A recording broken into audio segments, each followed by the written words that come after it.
নমস্কার। আজকের টপিক হচ্ছে সায়াটিকা। আমি ডক্টর শুভজিৎ কোলে, এমআর বাঙ্গুর হসপিটালের অর্থোপেডিক্স ডিপার্টমেন্টে জুনিয়র রেসিডেন্ট। প্রথমে আমাদের জানতে হবে সায়াটিকা কি। সায়াটিকা হচ্ছে একটা ব্যথা যেটা সায়াটিক নার্ভের পথ বরাবর একদম কোমর থেকে পায়ের পাতা অবধি নেমে আসে। সায়াটিকার মেন সিমটম কি কি থাকতে পারে? সায়াটিকার মেন সিমটম হচ্ছে পায়ের অসাড় ভাব, পায়ের পাতায় পাতা অবধি জ্বালা ভাব, ইলেকট্রিক শকের মতো কারেন্ট যে একটা সেনসেশন, পায়ের মাংসপেশির দুর্বলতা, হাঁটতে চলতে সমস্যা, পাছা বা বাট্টাকে ব্যথা, এগুলো হচ্ছে মেন সিমটম। এবার হচ্ছে সায়াটিকার মেন কজ কি কি থাকতে পারে। প্রথমত 1 নম্বর কজ হচ্ছে ডিস্ক হার্নিয়েশন, 2 নম্বর হচ্ছে স্পাইনাল ক্যানাল স্টেনোসিস, 3 নম্বর হচ্ছে স্পন্ডাইলোডিস্থেসিস, 4 নম্বর হচ্ছে ট্রমা বা ফ্র্যাকচারের জন্য হতে পারে, 5 নম্বর হচ্ছে এজ রিলেটেড অস্টিওআর্থ্রাইটিস বা বোনস পারফরমেশন, এগুলোর কারণে হতে পারে। মেইনলি সায়াটিক নার্ভের যে কোর্স আছে, সেই কোর্স বরাবর যদি সায়াটিক নার্ভের উপরে যদি কোনো প্রেশার পড়ে, সেটা ডিস্ক হার্নিয়েশন হতে পারে, বা ক্যানাল ছোট হয়ে যাওয়ার কারণে হতে পারে, বা বোনস পার্ট যেগুলো সায়াটিক নার্ভের উপরে প্রেশার ফেলছে, তার জন্য সায়াটিক নার্ভ ইরিটেশন হলেই তো ব্যথাটা হবে। সায়াটিক নার্ভের যতটুকু কোর্স গেছে, যে যে মাসেলগুলোকে সাপ্লাই করছে, সেই জায়গায় ব্যথা হবে। এটাই হচ্ছে সায়াটিকার মেন কজ। এবার হচ্ছে প্রিভেনশন কি করে আমরা করতে পারবো সায়াটিকা। যদি আমরা রেগুলার এক্সারসাইজ করি, ঠিকঠাকভাবে হেলদি যদি আমরা ডায়েট নিই, স্মোকিং না করি, আর হচ্ছে কারেক্ট পোস্চার সবসময় যদি মেনটেন করি, এবং ওয়েট লিফটিং করার সময় ঠিকঠাকভাবে আমাদের ওয়েট লিফটিং করতে হবে, এগুলো হচ্ছে প্রিভেনশন। সাধারণত নর্মাল যে সায়াটিকা যেগুলো থাকে ওপিডিতে যেগুলো আসে, তারা সাধারণত মেডিকেশন বা এবং কনজারভেটিভ ম্যানেজমেন্টের মাধ্যমেই, ফিজিওথেরাপি করলে কনজারভেটিভ ম্যানেজমেন্টের মাধ্যমেই সেরে যায় অনেক সময়, কিছু সপ্তাহের মধ্যেই।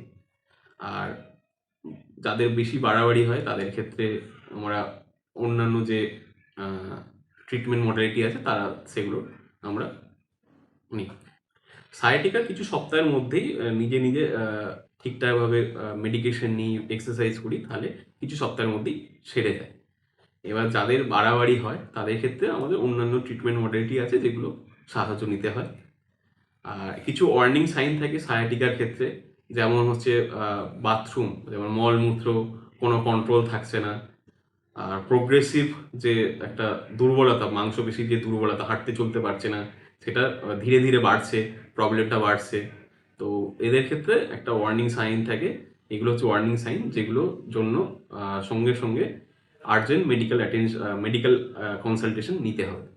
ঠিক আছে। এবার মেইনলি আমরা সায়াটিকা যদি কোনো পেশেন্ট ওপিডিতে আসে, তাদের ক্ষেত্রে আমরা ইনভেস্টিগেশন কিছু থাকে, নর্মালি ইনভেস্টিগেশন, যেমন এক্স রে, বেসিক্যালি মানে X ray, CT scan, MRI, এগুলো করা হয়। এমআরআইটাই মেন।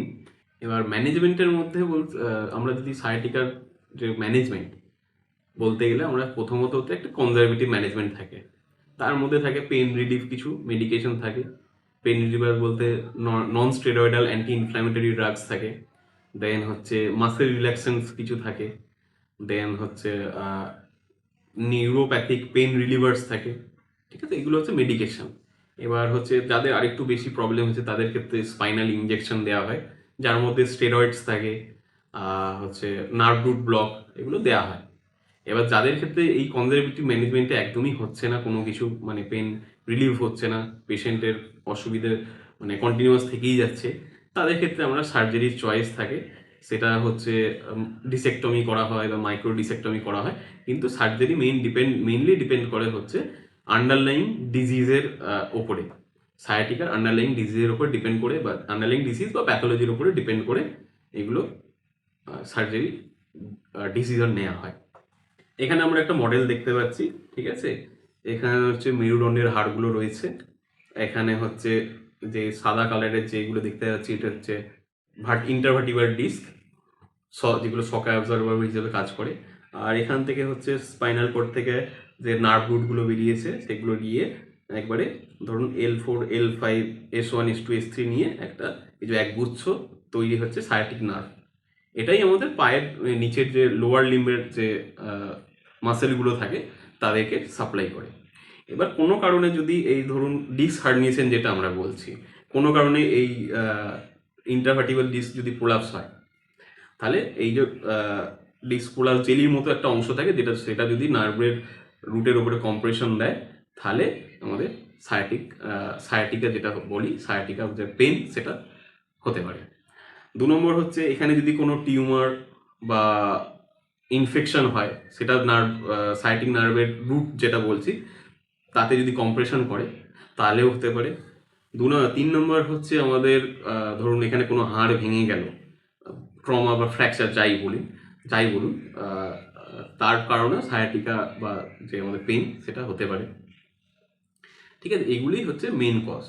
সায়াটিকা থেকে মুক্তি বলতে আমরা বলতে পারি সায়াটিকা যাতে না হয় সেটাই আমরা বলতে পারি। সায়াটিকা হয়ে গেলে তো আপনার ম্যানেজমেন্ট যেটা বললাম যে কনজারভেটিভ ট্রিটমেন্ট বা সার্জিক্যাল ট্রিটমেন্ট যাই বলুন, কিন্তু মুক্তি বলতে তো যাতে সায়াটিকা যাতে না হয় তার জন্য আমরা করতে পারি কি, ফিজিওথেরাপি করতে পারি, রেগুলার এক্সারসাইজ করতে পারি, দেন হচ্ছে ব্যালেন্স ডায়েট বা ব্যালেন্স হেলদি ডায়েট নিতে পারি, কোনো রকম স্মোকিং না করা, কারেক্ট পোস্চার মেনটেন করা সবসময়, আর হচ্ছে হেভি ওয়েট লিফটিংয়ের সময় ঠিকঠাকভাবে কারেক্ট পোস্চারে তোলা, এগুলোই হচ্ছে সায়াটিকা যাতে না হয় কখনো।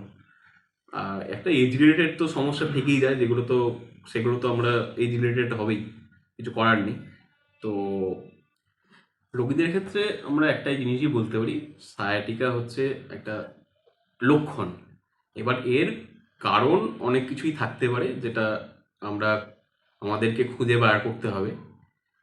এবার আপনারা বা কোনো রোগী যদি দোকান থেকে যদি নিজে থেকে ওষুধ নিয়ে খান ডাক্তারের পরামর্শ ছাড়া, তাহলে আমরা তো সায়াটিকার মূল যে কারণ সেটা তো আমরা খুঁজে বার করতে পারি না।